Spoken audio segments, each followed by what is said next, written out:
Dear students, I am Bharat Kashyap, lecturer Biology at GSSS, Majwar, District Mandi. Today I am going to teach you Chapter 3, Human Reproduction, and today's topic is gametogenesis. Let's begin with gametogenesis.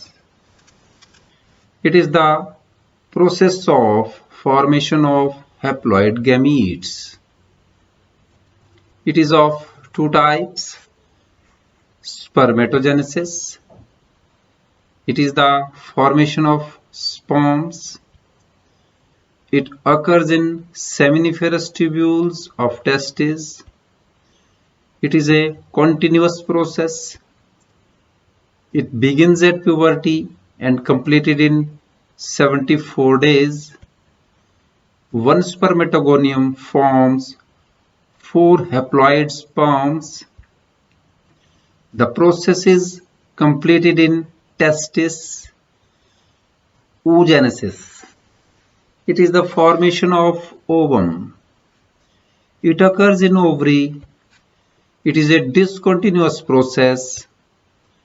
It begins in fetus and completed in later stages of life. One oogonium forms only one haploid ovum. The process starts in ovary and completed in oviduct.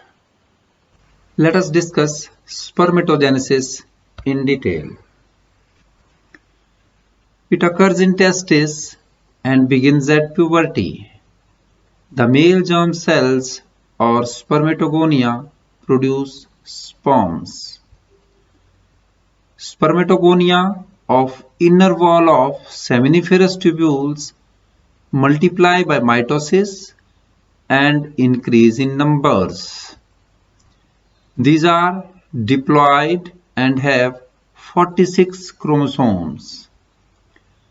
Some of the spermatogonia, called primary spermatocytes, periodically undergo meiosis. These spermatocytes completes first meiotic division to form 2 haploid cells called secondary spermatocytes. You can see in this diagram here.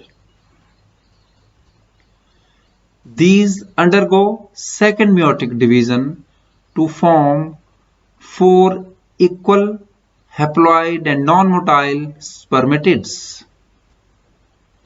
Spermatids form spermatozoa or sperms by the process called spermiogenesis. After spermiogenesis, sperm heads become embedded in Sertoli cells and released from seminiferous tubules by the process called spermiation. Now let's discuss oogenesis. It is the process of formation of female gametes. It initiates during embryonic development when millions of gamete mother cells, also named as oogonia, are formed in each fetal ovary. No more oogonia are formed and added after birth.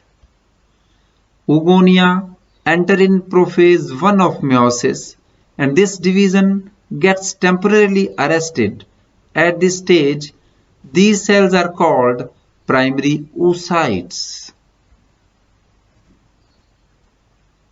Now, a layer of granular cells is formed around these primary oocytes, so these are now called as primary follicles. Many of them degenerate from birth to puberty. At puberty, 60,000 to 80,000 primary follicles remain in each ovary. Many layers of granular cells surround them. These have now transformed into secondary follicles. These develop a fluid-filled cavity called antrum, and they are now named as tertiary follicles. In tertiary follicles, primary oocytes grow in size and completes first meiotic division to form two cells. A secondary oocyte with more cytoplasm and a polar body with little cytoplasm. Secondary oocyte undergo meiosis II. This is also arrested at metaphase II. Tertiary follicle now change into a mature or Graafian follicle.